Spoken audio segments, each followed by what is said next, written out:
Timing is always very important. Sabi nila, an ounce of prevention is better than a pound of cure. Isang napakatanda ng kasabihan.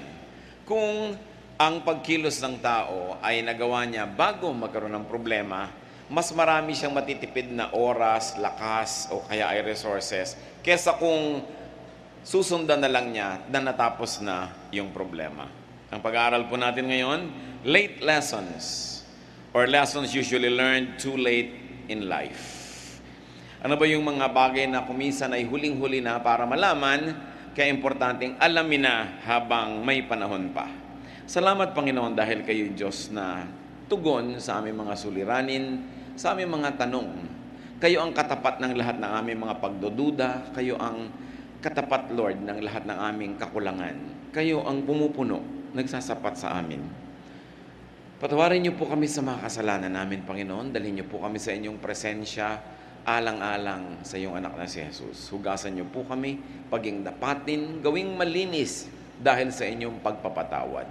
At nawa, sa paglapit namin sa iyo, madala namin kayo, Panginoon, ng mga papuri, mga awit, mga sayaw, pasalamat, ang aming mga handog sa inyo. At kami naman ay humihingi ng pagpapala niyo. Pagpalaan niyo kami ng mga salitang nagmumula sa iyong karunungan, salitang magiging gamot ng aming mga kasakitan, kalakasan ng aming kahinaan, liwanag ng aming kadiliman.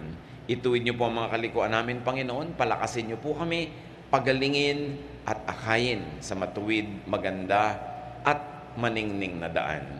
Lord, be our speaker. Protect us from all harm, protect us from all works of evil men and evil spirits, protect even our loved ones as we are gathered here right now. May your mercies prevail, walk in our midst, may your grace abound. In the name of your Son, Jesus, we pray to you, Father. Amen.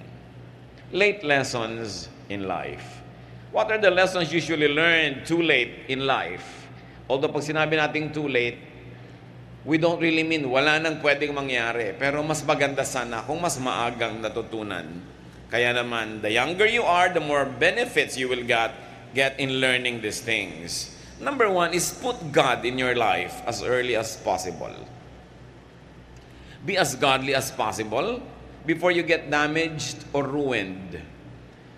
Marami pong mga tao napapalapit lang sa Diyos dahil napupuwersa, naoobliga ng kalungkutan, ng kasakitan, ng kahirapan, ng kung ano-anong mga problema at damage. Mabuti na napalapit sa Panginoon at mabuti naman at ang mga problema at hirap ay naging daan para mapag-isip-isip ang Panginoon at lapitan ng Panginoon. Pero mas maganda sana kung nauuna na tayong lumalapit bago pa dumadating yung mga krisis natin sa buhay. Para kahit tayo ay nire-restore ng Panginoon, kung dumaan tayo sa mga hirap at mga kung ano-anong damages, mas madali naman na mas pagandahin na lang ang buhay natin kaysa hanguin pa tayo sa napakarami nating kinasadlakan at ayusin sa napakaraming gusot na sinalihan. Bagamat yon ay nagagawa ng Panginoon. Pero napakaganda kung mas maagang nakikilala ang Diyos. Bagamat walang huli, kahit deathbed conversion, yung talagang huling hininga na nung nakakilala sa Panginoon, salamat, maganda yun. Pero mas maaga, mas mabuti. Ecclesiastes 12, 1-2, keep your Creator in mind while you are young. In years to come, you will be burdened down with troubles and say, I don't enjoy life anymore. Someday the light of the sun and the moon and the stars will all seem dim to you. Rain clouds will remain over your head. Sinasabi dito ng may akda, darating ang panahon, tatanda ka rin. Marami ka rin mga bagay na gustong-gusto na ngayon na hindi mo na rin magugustuhan. Mawawalan ka na rin ng gana sa maraming dati ay hilig na hilig mo. Sabi, bago pa man dumating yun, alalahanin mo na ang Diyos. Habang bata ka pa lang, bago dumating yung mga panghihinawa mo at pagkapagod, bago ka maubusan ng lakas, kilalanin mo na ang Panginoon para may lakas ka pang natitira para sa Kanya. Meron ka pang mga panahon na lalalabi para sa paglingkuran at kilalanin at makisalamuha at makipagmabutihan sa ibang mga anak din ng Diyos. Sabi, agahan yan. Kaya tayo mga kapatid, meron tayong napakahalagang misyon ng mga bata sa ating pamilya, maaaring anak mo, apo, pamangkin, kung ano man, habang maaga dalhin sa Panginoon, isama sa church, enroll sa Sunday school, isama sa mga youth camp, mga daily vacation Bible schools, para maaga ang paglapit nila sa Panginoon. Sabi, train up a child in the way he should go, and when he is old, he will not depart from it. Mas madaling magturo kesa sa mag-repair kung may damage na. While God can restore broken lives, it is infinitely easier just to improve on what is already good. Pangalawa po na lesson na dapat hanggang maaga matutunan, accept and make peace with yourself as early as possible. Meron tayong mga katangian, meron tayong lakas at may kahinaan. Meron tayong mga bagay na talagang kaibig-ibig tungkol sa ating sarili at meron namang sana mas kaibig-ibig pa. Pero mas maaga natin na baguhin yung pwedeng baguhin at tanggapin ng buong puso yung hindi pwedeng baguhin tungkol sa atin, mas giginhawa, mas luluwag ang ating buhay. Sure, room for improvement is the biggest room in the world. Marami tayong pwedeng ibahin, baguhin, paasensohin sa ating pagkatao. Pero may mga bagay na gano'n na talaga tayo. Tinatanggap tayo ng Diyos, dapat din nating tanggapin ang ating sarili. May mga karunungan na hindi mo siguro mamamaster kasi may iba ka ng master eh. Merong mga physical attributes that will never be yours because you're already possessing attributes that cannot be changed. Mas pinatanggap natin yon, mas maaga, mas matatahimik ang ating kalooban, makakapag-focus tayo sa mas mahalagang misyon ng ating buhay. Psalm 139:14, I praise you because of the wonderful way you created me. Everything you do is marvelous. Of this, I have no doubt. So pinupuri ng may akda ang Diyos dahil daw sa napakagandang paraan ng pagkakalikha sa Kanya. But of course, we know that whoever is singing this and whoever wrote this is far from perfect. Pero sabi niya, pinupuri ko kayo sa ganda ng pagkakagawa niyo sa akin. Kailangan matuto tayo mga kapatid na kilalanin at appreciatein yung maganda at mabuti sa atin. Habang patuloy naman nating inaayos sa tulong ng Diyos yung mga dapat ayusin. Pero meron talagang dapat mo nang tanggapin. May mga bagay na genetic. Halimbawa, kung talagang predisposed ang pamilya nyo na magkaroon ng diabetes, ang laki ng chance na magkaroon mo nun, kasi magalit ka pa sa mga ninuno mo na hindi rin naman nila inimbento yun dahil minana rin nila, tanggapin mo at mabuhay ka sa paraan na pinakamaayos para hindi ka mabigyan ng maximum damage ng karamdaman na yan. May mga bagay na dapat tanggapin, mas tahimik ang ating buhay. Improve what can be improved on and accept what cannot be changed. In other words, as early as possible, be a friend to yourself. Be at peace with who you are and with what you are. Pangatlo po na dapat nating matutunan, learn what matters to you as early as possible. Ano ba ang mahalaga sa inyo? Mahalaga ba sa inyo na pagka may mga lakaran, nakakapag-swimming kayo at hindi kayo marunong lumangoy, learn it as early as possible. Para humaba ang panahon ng buhay nyo na na-enjoy nyo yan. Gusto nyo pala pag may mga party, nagbo-ballroom dancing kayo, sumasayaw kayo, pag-aralan ninyo. Kaysa habang buhay, nakatingin na lang kayong halos mainggit-inggit doon sa mga nagpapaikot-ikot at nagpapagulong-gulong at nagpapatalon-talon. Learn it if you like it. Gusto mo palang mamisikleta, pero habang buhay, nakatitig ka na lang sa mga namimisikleta because you don't know how, learn it. Mga kapatid, at this point in your life, ano ang mahalaga sa inyo, gusto nyo pero hindi nyo alam? Alamin nyo.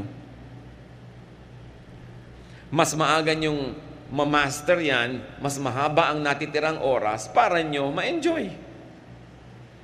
Skills ba yan? Language?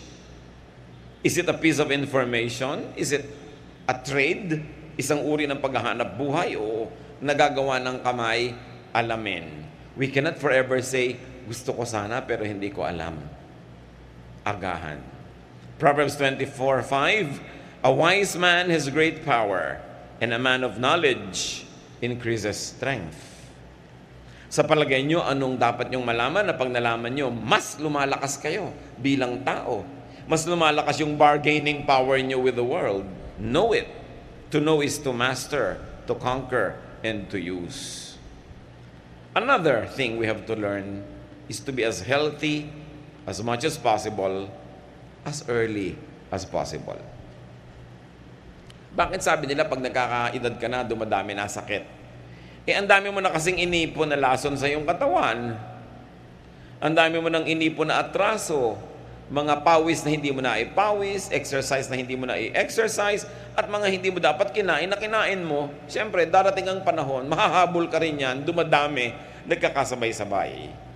Kaya pagdating ng araw, doon ka ngayon magbabawas ng alat, magbabawas ng taba, magbabawas ng mga kung ano-ano, agahan na ang pagbabawas nun kasi naiipon. Habang bata ka pa, konting disiplina na sa kinakain mo. Kung sasabihin bata naman ako, kasi naiipon, naiiwan sa katawan mo yan eh. Hindi lang naman mahalaga na tumanda at humaba ang buhay. Ang maganda, mahaba ang buhay, pero malusog. Mas na-enjoy mo yun. Sabi ng 1 Corinthians 6:19, do you not know that your body is a temple of the Holy Spirit who is in you, whom you have received from God? Isipin ninyo na yung Espiritu ng Diyos na walang hanggan, walang katapusan, napakamakapangyarihan, nakatira sa ating katawan. Isipin nyo na lang na inyong isip na ang layo ng mararating, ang daming pwedeng ma-imagine, ang daming pwedeng ma-create, pero nakatira pa rin sa ating katawan. At pag bumigay na yung katawan mo, kasunod na rin bibigay yung brain mo. Kasi yun ang tinitirhan niya. Nakita nyo ang napakarami mga dakilang mga tao, great, powerful people, but in times of a crisis in their lives, they happen to be sick. Ang nangyayari, natatalo sila. Kung giyera yun, minsan napakalaking digma, ang galing na general, ang daming napanalunan, pero dahil lang sa kagat ng lamok, no? Nagkaroon ng malaria, at kung kailan siya sinusumpong at inaapoy ng lagnat, doon lumusob ang kalaban, natalo sila. Kasi kahit gaano kagaling ang utak mo, nakatiya pa rin sa katawan mo yan, yung katawan mo pag bumigay, kasamang bibigay lahat. Kaya dapat inaalagaan, mas maaga. The body is also the temple of the mind. It is also the limit and the limitation of the mind. Kaya inaalagaan yan. It becomes a tool of the mind, but it also becomes a prison of our whole life. So as early as possible, exercise. As early as possible, be fit. Eat healthful foods. Life is so much easier and nicer when one is healthy. Hindi lang yun, mga kapatid. Pati life ng mga nagmamahal sa inyo, gumagaan pag kayo'y malusog. Kasi siyempre, kahit tayo ang may kasalanan kung ba't nagkaganon ang kalusugan natin, damay lahat ang nagmamahal sa atin dahil hindi naman tayo matitiis at aalagaan din tayo kung tayo magkaroon ng karamdaman. Kaya meron tayong pananagutan sa lahat ng nagmamahal sa atin to keep ourselves as healthy as possible, because when we are sick, sila yung napapagod. Kaya yung mga young people dapat responsable sa kanilang kaligtasan. Huwag na kung saan-saan ibalibag yung katawan at ipaghampasan at kung saan-saan dalin, kasi pagka nabagok yung ulo mo at na-paralyze ka, yung matandang nanay mo pa rin na mag-aalaga sa'yo. Sino? Pag nagkaroon ka ng mga karamdaman, mga mahal mo sa buhay, ang gagastos. Kaya hindi ka lang nabubuhay para sa sarili. We live responsibly. In adulthood, do not think of yourself and do not treat yourself as old. Do not think old. Do not act old. Marami kasing mga humihina na bahagi ng katawan natin kasi itinatrato na natin na mahina. Hindi na kasi nagagamit, hindi na napapractice. Recently, nakakita ko sa internet, 92-year-old lola nagsasalsa. Ewan ko kung nakita nyo yun, ha? Talagang nagpapagulong-gulong, ibinabalibag nung apo, kulang na lang lumipad. Ang lakas ng katawan. 92. Yun ang sabi ko, wow. Maraming ginawang tama itong si lola sa buhay niya. Malakas pa yung katawan niya. So, huwag na kayo lagi na lang nakapranela, nakabalabalat, lagi na lang. Pwede nyo namang pasiglahin ang mga sarili, no? Para mas marami pa tayong makita, malasap, magawa, maproduce. So, watch what you eat. Sila Daniel, ang propetang si Daniel, mga batang-bata pa lang, binihag ng kaaway, dinala doon sa palasyo nung nakabihag sa kanila, tinetrain sila para maging mga trabahador nitong hari na bumihag sa kanila. Pero ayaw nilang kumain ng pagkain sa palasyo. Kasi iniisip nila, bukod sa moral dimension ng pagkain ng mga unbelievers, marami siguro talagang unhealthful na mga ingredients yan. Kaya sa Daniel 1:11-15, merong prescribed diet yung mga noble men na yon, noble young men who were in the palace. Pero Daniel then said to the guard, "Please test your servants for 10 days. Give us nothing but vegetables to eat and water to drink. Then compare our appearance with that of the young men who eat the royal food, and treat your servants in accordance with what you see." So he agreed to this and tested them for 10 days. At the end of 10 days, they looked healthier and better nourished than any of the young men who ate the royal food. Hindi natin alam kung ano yung mga excess siguro ng mga fats, mga alcohol at kung ano-ano sa royal food. Pero ayaw kainin nila Daniel. Bukod siguro nga doon sa dietary value, may spiritual value pa sa kanila kung anong kakainin nila at hindi. Kasi sabi nila, gulay na lang po ipakain nyo sa amin at tubig lang ang iinumin namin. At matapos ang 10 days, kung nakita nyo kami nanghihina, sige, kakainin na namin kahit ano ipakain nyo. Pero nakita, mas maganda pa ang kalusugan nila, mas maayos. Ibig sabihin, hindi ko mo masarap, yan ang mabuti sa'yo. Konting control sa sarili.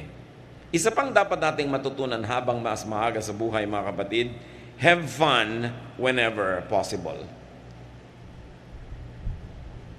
Ecclesiastes 11:9-10, be cheerful and enjoy life while you are young. Do what you want and find pleasure in what you see. But don't forget that God will judge you for everything you do. Rid yourself of all worry and pain, because the wonderful moments of youth quickly disappear. Napakahalaga ng mensahe na ito ni Solomon, the wisest man ever. Sabi niya, habang bata ka, maging masayahin ka, mag-enjoy ka. Gawin mo ang mga gusto mong gawin at kaya mong gawin. Huwag mo lang kakalimutan, na answerable ka sa Diyos. In other words, huwag kang lalabis. Huwag kang gagawa ng bagay na ipagsisisi mo pag humarap ka sa Diyos dahil haharap at haharap ka. Pero lahat ng pwedeng gawin na hindi ma-offend ng Diyos, gawin mo. Yung hindi magbibigay ng panganib sa iyo at sa iyong kapwa, gawin mo. Sabi ko noon, huwag ka nang masyado muna mag-alala at mag-isip ng mga malulungkot na mga bagay kasi darating din yan sa iyo. Sandali ka lang maging bata, so enjoyin mo ang iyong kabataan. Ang dapat sabihan nito siguro yung mga magulang, no? Hindi yung mga kabataan. Mga lola at lolo. No? We must allow the children to be children. And we must allow the young people to be young. Do not fast forward their maturity. We all have a lot of time to be old. At pag dumating na sa iyo yung old age, wala nang balikan. Kaya dapat huwag sayangin ang pagiging bata. Kawawa naman yung mga bata na hindi na naging bata sa dami ng responsibilidad sa buhay. Yung hindi na naka-attend ng anumang gathering, socialization, kasi laging nag-aalaga ng may sakit na magulang o nag-aalaga ng kapatid o naghahanap buhay. Habang kumisan, yung tatay palasing-lasing, pag ganito, yung mga anak na ang nagbuhat ng mga tungkulin ng mga magulang, hindi na sila naging bata. Ang problema, pagka lampas na yung kabataan mo, hindi ka na magiging bata uli, ever. So isa pong malaking kalupitan, mga kapatid, na nakawan natin ang mga kabataan ng kanilang pagiging bata. Siyempre medyo hindi nag-iisip pa yan ng marami mga bagay, kaya parang hindi seryoso. Sandaling-sandali lang yun eh. Tulad din ng ganda, sandaling-sandali lang ang kagandahan ng isang bata. Anong sabi ni Shakespeare? A rose will bloom, it then will fade. So does a youth, so does the fairest maid. So, samantalahin. Huwag natin silang pigilan na magkaroon ng mga kasiyahan hanggat hindi offensive sa Diyos. Yan naman lagi ang hangganan eh. Siyempre may hangganan ng lahat ng bagay. Pero karamihan naman kasi sa atin, yung bata, huwag ka malikot. Anong gusto mo?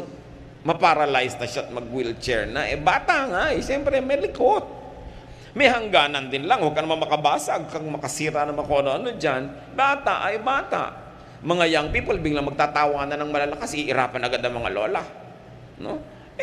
Mga young people, sandali lang yan. Pag nalaman na nila ang mga tunay na issues ng buhay, pag nagbabayad na sila ng mga kuryente at tubig at mga bayarin, pagka nalaman na nila ang maraming mga suliranin ng mundo, hihina na rin ang tawa niyan. Diba? So habang kaya pang lakasan, lakasan. At kahit matanda na kayo, marami para kayong bayarin, labanan nyo yan, lakasan yung tawa. Diba? Kasi, sabi nga ni Balagtas, sapagkat ang mundo'y bayan ng hinagpis, mamamaya'y sukat, tibayan ang dibdib. Marami talagang dumadating na problema. So, tuwing pwede, magsaya ka. Kasi may mga panahon sa buhay natin, ibigin mo man, talagang mahirap magsaya. So yung masaya na, huwag mo nang palungkotin. Meron namang ganun eh. Nasa pagtitipo na, nasa party na, nasa kasalan na, naninimangot pa. Huwag kang manimangot at malungkot kasi may mga kamag-anak ka, mahal sa buhay na siguradong mamamatay. Alam nga namang hindi mamatay, namamatay tayo. Doon mo na i-reserva ang lungkot mo. Siguradong maraming panahon. Pero pag ang panahon ay kasiyahan, tanggalin mo lahat ng lungkot mo, imagination mo, kung ano, magsaya ka. Kasi dapat tamasahin, samantalahin ang mangilan-ngilang pagkakataon na pwedeng sumaya. At pag nakakakita tayo mga kapatid ng nagsasaya, huwag kayong killjoy. Hindi kayo makatulog pero nagkakantahan sila, magpasa kayo ng buto ng kakao sa tenga nyo para makatulog kayo at sila sumaya. Alangan naman kayo itong matutulog, lahat patahimikin nyo na. Diba? Maraming panahon ng katahimikan na ang tao hindi mo man pigilin na mag-ingay, kusang tatahimik kasi maraming darating na dagok ng buhay. So habang hindi dumarating yun o wala, bakit nyo naman dadagukan? Kailangan marunong tayong magrespeto sa taong sumasaya. May bakasyon, huwag niyong ungkatin ang mga problema. Kaya nga nagbabakasyon. Magkaka-opisina kayo, magre-retreat kayo, magpupunta kayo ng bakasyon kung saan. Huwag niyong pag-usapan ng trabaho. Pag-usapan niyo pag nandun na uli kayo sa inyong opisina. Kasi bihira, gumastos pa kayo para magpunta halimbawa sa Sikogon. Tapos nung nandun na kayo, pinag-uusapan niyo yung mga nakakainis na bagay sa office. Sinayang niyo inyong pagkakataon. Maraming mga tao, sinasayang nila ang pagkakataong sumaya. Bihira-bihira lang naman magkaroon ng malaking kainan. Doon pa magjejeta.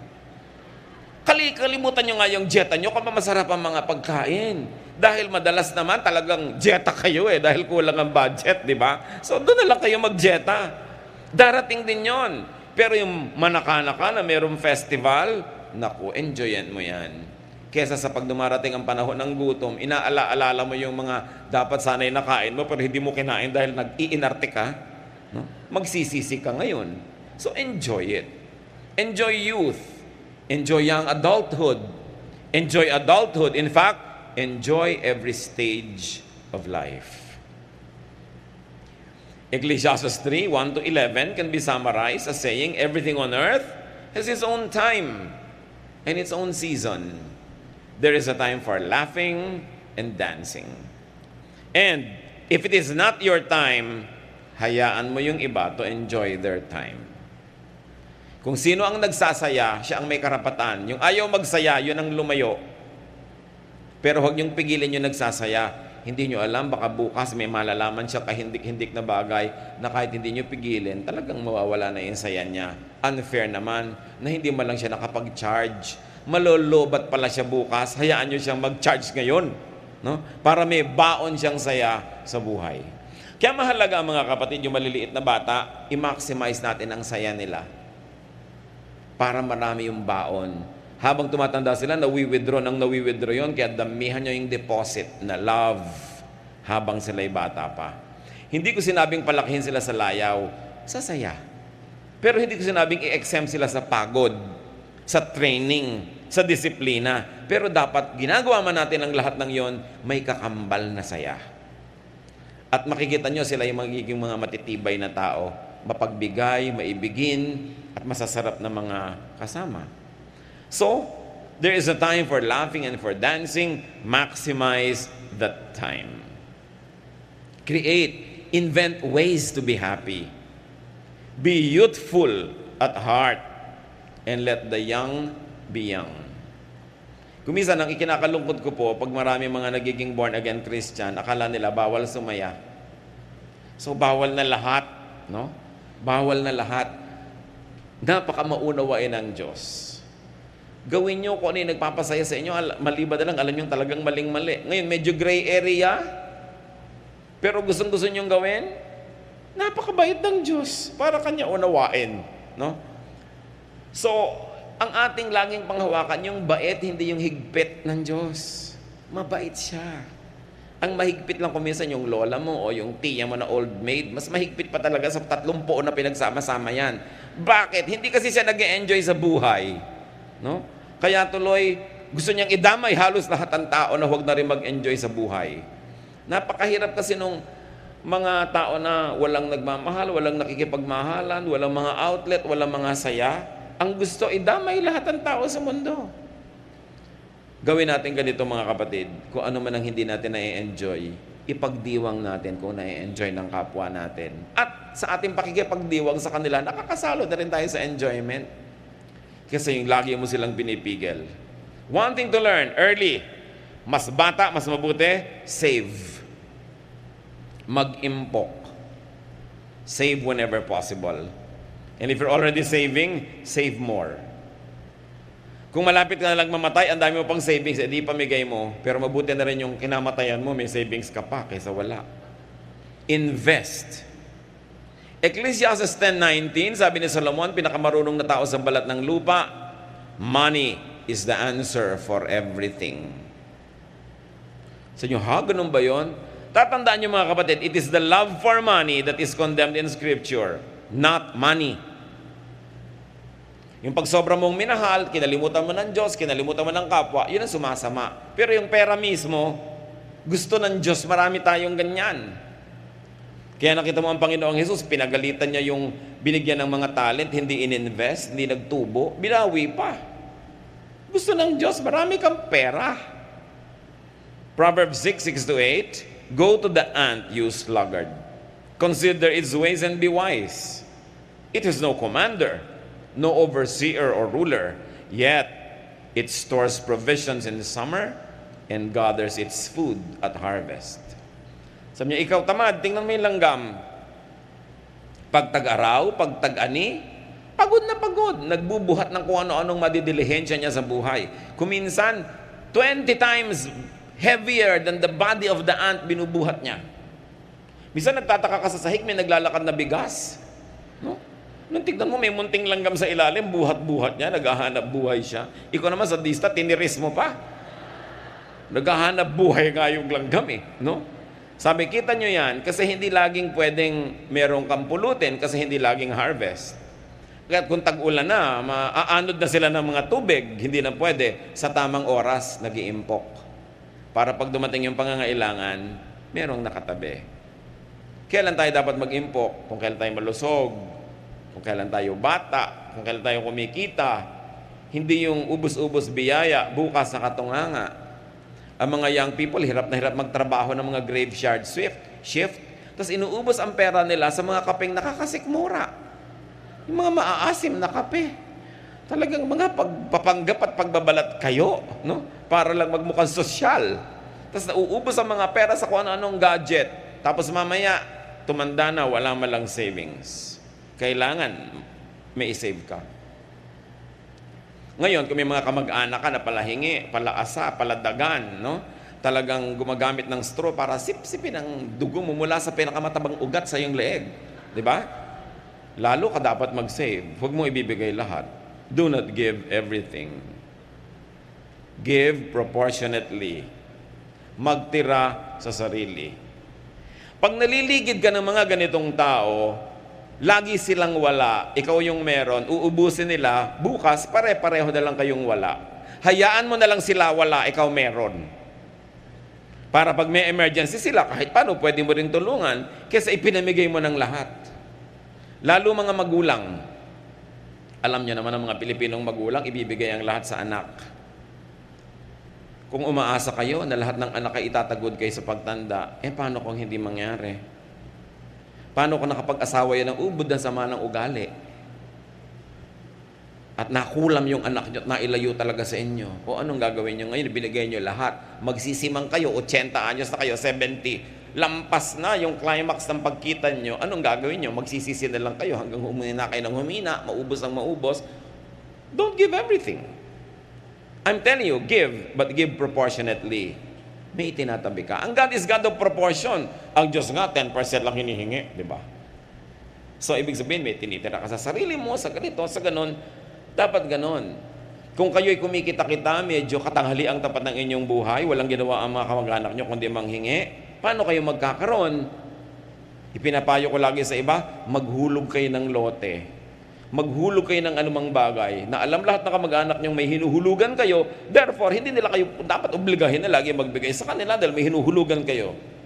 Tapos pagdating ng panahon, di ibenta nyo, parang savings, parang forced savings. Kasi kung laging cash ang pera mo, papapakin talaga ng mga tao yan. Wala kang maiipon. No? So magtira sa sarili. At habang maaga, lalo't kung naniniwala kayo, get a good health insurance coverage. Mabuti na yung nagkakasakit kayo, ang inaalala nyo lang paano gagaling, hindi yung paano magbabayad. Malakas magpalala ng sakit, yung bills. Malakas magpataas ng lagnat pagka nakikita mo yung mga bills.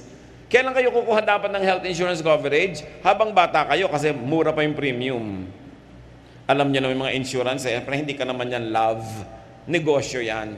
So habang nagiging 60 ka, lalong nawawala na yung mga privileges mo o 70. Pero at least umabot ka malang sa edad na yun na covered ka kasi mamaya nagkakaroon na ng mga bagong products yung mga insurance companies na hanggang libing pwede ka ng client nila. Meron ng ganun, ano?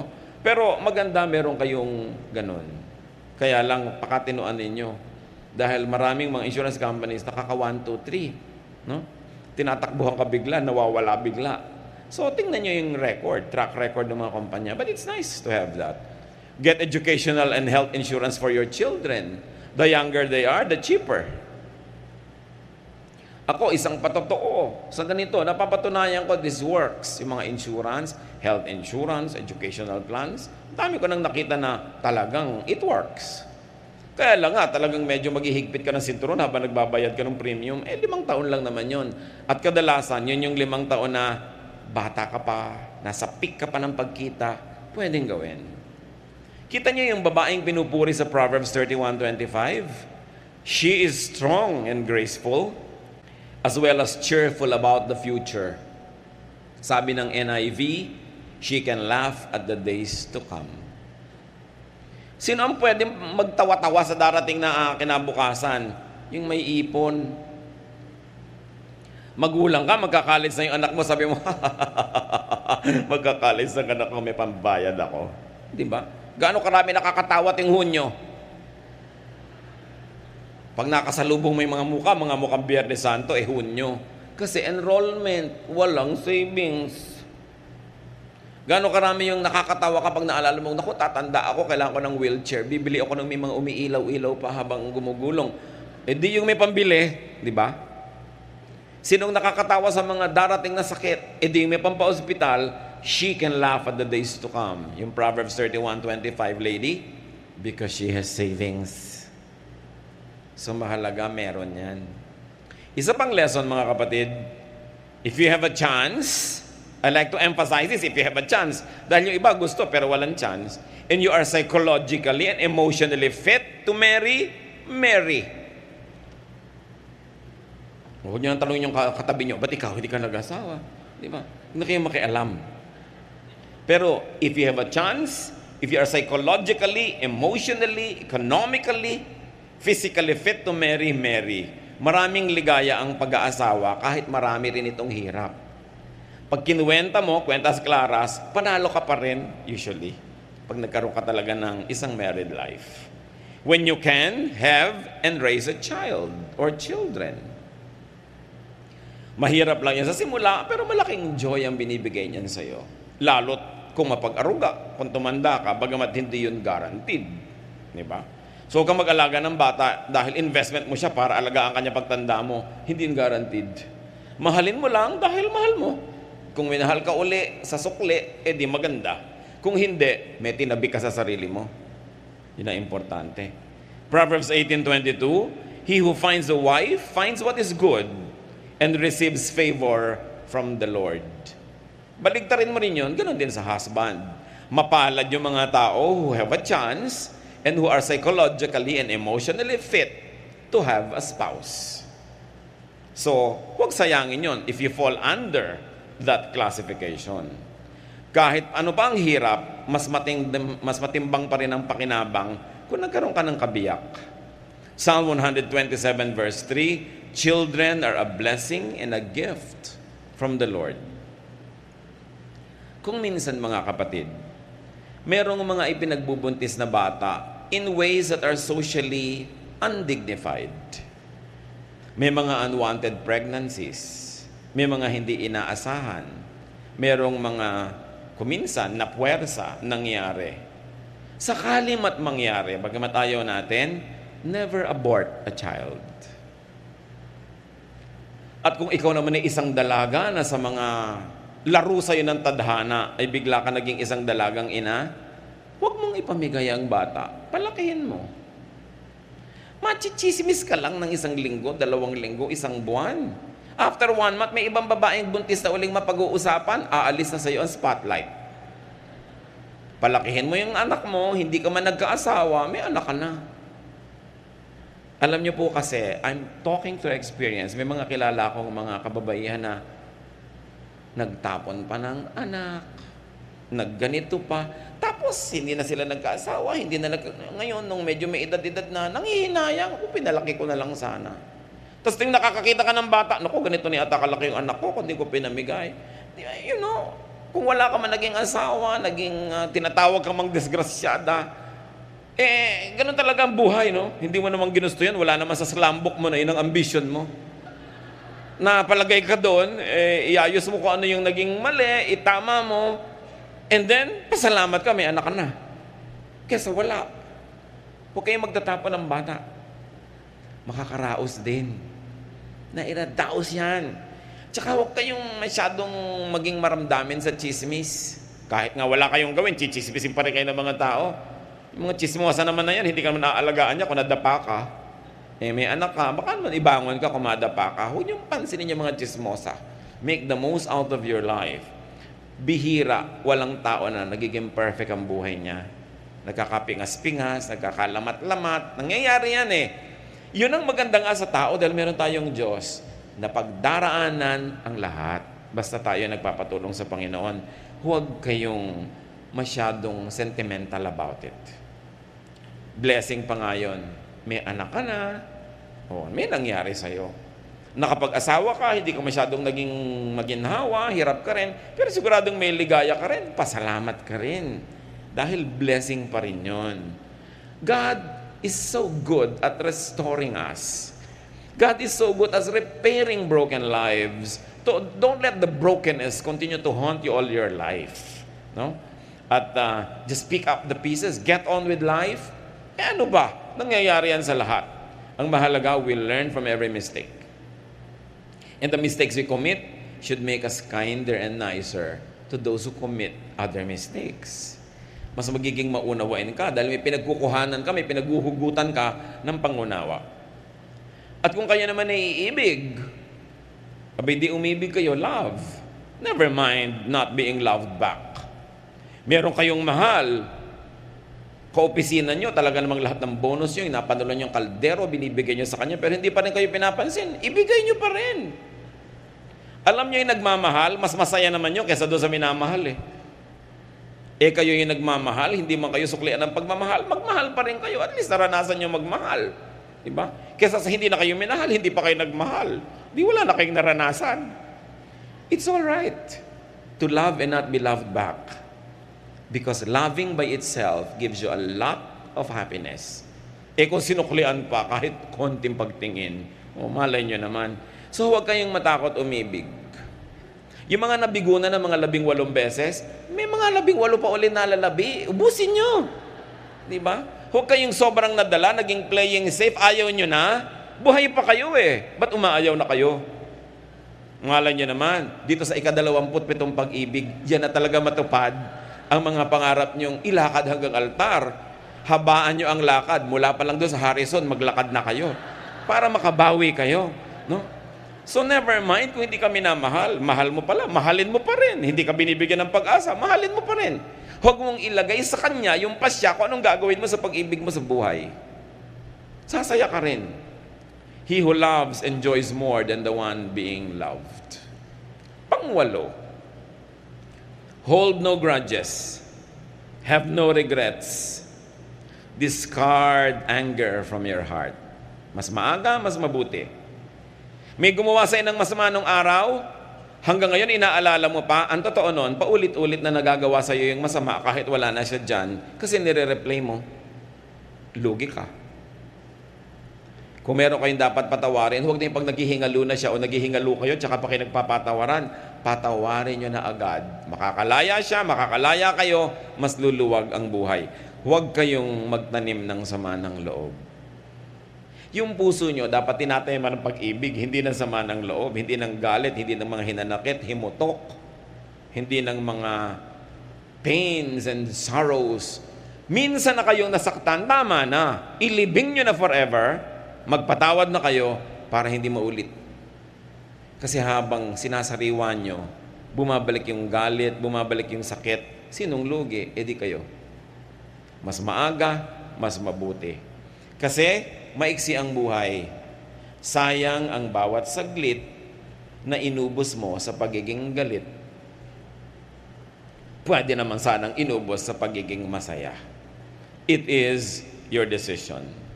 Ephesians 4:31, stop being bitter and angry and mad at others. Don't yell at one another or curse each other or ever be rude. Sayang. Minsan ka lang nagkaroon ng araw na ganito, ng petsang ganito, ng taon na ito sa buhay mo. May nakaaway ka pa, di ba sayang? Samantalang mas maganda kung may naging kaibigan ka. Huwag sasayangin ang bawat sandali. Philippians 3:13, I forget what is behind and I struggle for what is ahead. Nililimot ko na yung tapos na. Sabing ganun. At kayo, mga kapatid, makinig kayo mabuti. Kung meron kayong kamag-anak, kapatid, mahal sa buhay, asawa, magulang, na nakagawa ng isang malaking pagkakamali nung araw, at alam nyo yon, at pwedeng-pwede nyong isumbat, pwedeng-pwede nyo siyang tapunan ng isang tingin pagka siya ang tinatamaan ng conversation, kahit hindi alam ng iba, pwedeng-pwede nyo siyang i-blackmail, huwag nyong gawin. Release the person, limutin nyo na. At ang mga nagawa nilang mga malino, lalo't ikinahihiya nila, kinasasama ng loob, huwag nyo nang uungkatin pa. Yun ang pagpapakatao. Sinasabi, don't hit below the belt. Kahit sa boxing, may batas. Kalaban mo yung sa boxing, yung pa ba namang kapatid mo, mahal mo sa buhay, yung paang tuwing meron kang galit o inis, inilalabas mo yung baho niya, inuungkat mo yung pagkakamali niya. It is cruel, it is unkind, it is ungodly. And even if you are able to hurt the person, do you think that you can get out of it unscathed? No.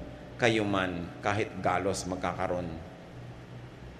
So huwag nyo nang uungkatin pa, lalo't maselan, lalo't pinagsisisihan o ikinahihiya ng inyong kapwa. Pang-siyam na magandang maalala bago tayo lubugan ng araw sa ating buhay, be nice and friendly to your children or to your children-in-law. Sandali lang, minsan lang maging bata ang bata. Pag pinalaki mo pa sa kalupitan, pag pinalaki mo siya sa iyong masamang ugali, sa iyong pagdaramot, sa iyong pananakit, anong itinanim mo sa puso niya? Puot sa'yo, galit, hinanakit. At habang patanda ka ng patanda at pahina ng pahina, siya tong lumalakas. Kumbaga sa araw, papalubog ka na, siya nagtatanghaling tapat pa lang. Lahat ngayon na ikabubuti mo sa buhay, iaasa mo lang sa kanya dahil mahina ka na. Ano ang maaalala niya? Bigyan nyo ang mga bata ng mga magagandang maaalala. Una, para sa kapakanan nila. At kung gusto nyo isipin, meron din kayong benepisyo sa kapakanan nyo. Kasi kung anong inyong itinanim, aanihin nyo. Merong mga magulang, wala man lang ginawang mabuti sa anak, pinagmalupitan pa, sinaktan, kinawawa, inabandona, pero ngayong matanda, inaalagaan pa rin ang anak. Can you imagine kung gaano pa kasindi, ka-sweet palalo at kaganda yung pag-aalaga kung napataniman ng maganda? Kung minsan ginagawa mo lang, obligado ka dahil magulang mo, pero wala ka ng gana dahil kung minsan malayo ang loob mo o may kim-kim ka rin sama ng loob. Pero ang sarap-sarap naman nung mag-aalaga ka na dahil mahal mo. Hindi dahil obligado ka. So, ang pagpapalaki ng mga bata, pakisamahan natin. At mga biyanan, lalo kayo yung donyang-donya pa yung edad nyo. No, halimbawa, mga 40, 45 pa lang kayo, malakas na malakas pa kayo, kumikita pa kayo, ganggasantol pa yung mga hikaw nyo dyan. Talagang mga bag nyo, ganggaba yung sa laki, dami-dami yung dala. Yung meryabang pa kayo, para pa kayong pabo na naglalakad dyan, yung mga balahibo nyo pumapagaspas. Maging mabuti kayo sa mga manugang nyo. Kahit yung manugang nyo, wala pang nasabi sa buhay, wala pang nagagawa, wala pang say, nakikitira pa lang sa inyo, ibinibili nyo pa lang ng gatas yung anak nila, kayo yung donya-donya, tatanda rin kayo. Pag ang itinanim nyo sa manugang nyo hindi maganda, anong ina-expect nyong aanihin? Ilalayo nila yung loob ng anak nyo sa inyo. Nakikitira lang yan sa inyo dahil walang choice. Oras na nagka-choice, lalayasan kayo niyan. Magpapakalayo-layo. Hindi ibibigay sa yung number ng cellphone nila. Tetelegrama ka lang, no? Sa RCPI. Can you imagine? Ang tagal nun. So, be nice. Magtanim ng mabuti. Lalo sa manugang kasi hindi mo dugo. Yung sarili mong anak, pagtsatsagaan ka niya kahit anong mangyari, yung manugang mo. Ang masama ngayon ito, ang tanda mo na, ayaw mo man, kailangan mong maalagaan ka, at yun lang ang manugang na mag-aalaga sa'yo. O, paano ka ngayon? Nice mo ngayon kasi wala kang choice. Samantala kung nung may choice ka, naging nice ka, di ba mas masarap? Mas maganda. Ang matatalinong biyanan, nakikisama sa manugang. Dahil part na yun ng pamilya nyo. At bihirang ina ang nanalo sa manugang. That's the truth. Pag nahumaling na yung inyong anak sa kanyang asawa, lalo't amoy sabon, bagong paligo, anong nanay-nanay? Di ba malilimutan ka? So mabuti pa lumagay ka sa lugar. Kung hindi mo man gusto yung manugang mo, dahil lang matalino ka. Kasi yun ang magandang gawin. Ngayon, di gustuhin mo na, total gusto ng anak mo. Mag-e-enjoy ka pa kaysa mainis, wala ka na mga magagawa, nandyan talaga yan, tuwing may okasyon. Kasi manugang mo yan. Maraming mga mabiyanan, hindi sila marunong, nakikipagyera sa manugang. Anong mapapalaan nyo? Sa palagay nyo ba, magwawagi kayo? Wala, stress lang. Be wise. Kung inaalagaan nyo ba naman ang mga anak nyo na, sa inyong kalakasan, edi mas masarap ang pagtingin nila sa inyong pagtanda. Ephesians 6:4, parents, don't be hard on your children. Raise them properly. Teach them and instruct them about the Lord. Of course, the presumption is you are godly yourself to be able to teach children about the Lord. Kita niyo itong magbiyanan na si Ruth at Naomi? Ang sweet. Itong si Naomi, may dalawang anak na lalaki, namuhay sila sa isang foreign land. Tagaroon yung napangasawa ng kanyang mga anak na lalaki. Namatay ang asawa niya, namatay ang dalawa niya anak na lalaki, ang natira silang 3 babae. Ngayon, sabi nitong matandang biyanan, mga iha, mag-uwian na kayo sa inyo inyong barangay. Kasi wala na ako natirang anak para ipakasal pa sa inyo.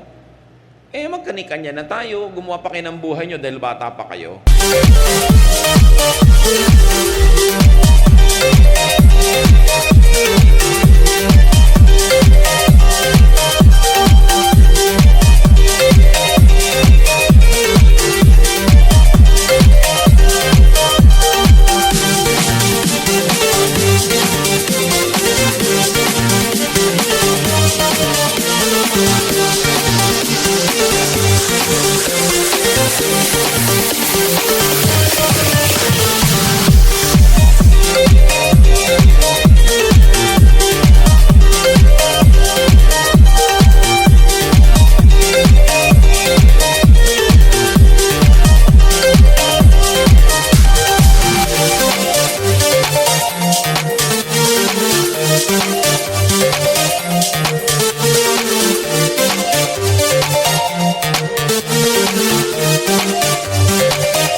Meanwhile, siya, ang tanda-tanda na niya, byuda na, naulila pa sa mga anak. Sino nang titingin sa kanya?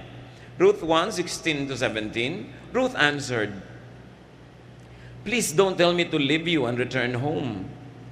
I will go where you go.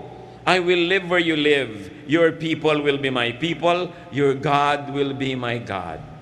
I will die where you die and be buried beside you. May the Lord punish me if we are ever separated, even by death." Mga biyenan, sasabihin kaya ng manugang nyo sa inyo yan. Ang ganda, di ba? Ayaw siyang bitawan ng manugang kahit wala na yung asawa na anak niya. Kasi sila may sariling relasyon na na-develop. Nagmamahalan sila bilang magbiyenan. So hindi lang sila artificially put together by this common man in their life, the son and the husband, but they have developed a friendship between them na wala na yung lalaki, tuloy pa rin sila. Mahusay na babae. Pareho sila. Mga manugang, makisama rin kayo sa inyong mga biyenan. Kahit darating ang panahon na kayo na yung malakas at hihina yan, hihina din kayo at magkakamanugang din kayo. Papaikot-ikot lang yung cycle na yan. At saka siyempre, tumanaw ka ng utang na loob sa biyanan mo. Kung minsan napag-aral yung asawa mo, kaya ang yabang-yabang mo ngayon, maganda buhay nyo. Sino ba nagpa-aral dyan? Sino nagpalaki dyan? Di ba yung biyanan mo? Wala ka namang participation dyan. Ngayon ikaw, aani ka na. So dapat, tumanaw ka ng utang na loob. At sino pa man naman ang dapat mag-adjust? Hindi yung bata, natural. Kung may konting mga bisyo yung biyanan mo, may mga ugali, ikaw na mag-adjust. Ikaw naman itong bata Lumagay ka rin sa lugar. Pareho kayong lalagay sa lugar, sasaya kayo. At hindi nyo hahatiin ang puso ng isang lalaki na common to the two of you. Kawawa naman yung lalaki, yung nanay niya, tsaka asawa niya, hindi magkasundo. Meron akong kilala niyan, mga kapatid. Sabi niya, gusto na daw niya magbarel. So kapatid, yung nanay mo at asawang barilin mo. Sila pa nag-aaway, ba't ikaw magbabaril? Siyempre, biro ko lang naman yon. Pero ang point is, may mga lalaking ganun gusto na magbaril dahil litong-lito na. Siyempre, mahal ang nanay, mahal yung asawa. Kayong dalawang babae, mag-ayos nga kayo para tumahimik. Di ba? Napakahalaga nun. So, sabi niya, saan man kayo pumunta, sasama ako, nanay. Ang sarap na samahan. Number 10, paalala mga kapatid, do not retire prematurely. Ano ba yung retirable age? 60, 65? Naku, nung araw yun. Ngayon hindi na ganun. 92 nga, nagsasalsa pa. Di ba? Do not retire too soon. Or let me say it, do not retire, period. Pag nag-retire kasi kayo, hihina kayo Maiinip kayo, wala kayong gagawin. Although you can reinvent yourself. You reinvent your work, one that fits you because you have already earned naman. Kung anong degree of engagement ang gusto mo ibigay sa yung trabaho, sa yung proyekto, na-earn mo na yon. Kung gusto mong every MWF ka lang gagawa o every afternoon, you have earned it. But don't retire. Hihina lang kayo. Maiinip lang kayo. No? Stay as active and productive as possible. Although in your terms. Kaya mahalaga, may gawin ka sa buhay mo para pag nag-retire ka, may karapatan ka naman to name your terms and to dictate your terms. No? With God's help, no learning can be too late. Kahit anong edad natin ngayon, may natutunan tayo dito, it's not too late. May papakinabangin pa rin tayo. But those who have the benefit of youth and time, learn early so that you will have a longer time to enjoy wisdom. In your senior years, do not be possessed by regrets. John 10:10, the Lord said, "A thief comes only to rob, kill, and destroy. I came so that everyone would have life and have it to the fullest." Hanggang huling hininga, dapat may katuturan pa rin, may kasiyahan, may ganda ang buhay. God wants you happy. God wants you fulfilled. Learn important things early enough. Thank you, Lord, that you remind us. Thank you, Lord, that you are concerned that we have a meaningful life. Ituwid nyo nga po kami, Lord, kung may mga kalikuan kami. Itama nyo kami kung may mali. At sa mga ginagawa na naming tama, lalo pang matama sa tulong nyo. Para kami magkaroon ng buhay na makahulugan, masaya, mabunga. At hindi lang yon, yung buhay namin maging kasiyahan din ng mga nabubuhay sa paligid namin. May living with us be a pleasure to those that have to live with us. Magbulay-bulay pa tayo mga kapatid, maghanap ng mga personal na application para lalo tayong makinabang sa ating pagsasalo-salo sa sandaling ito.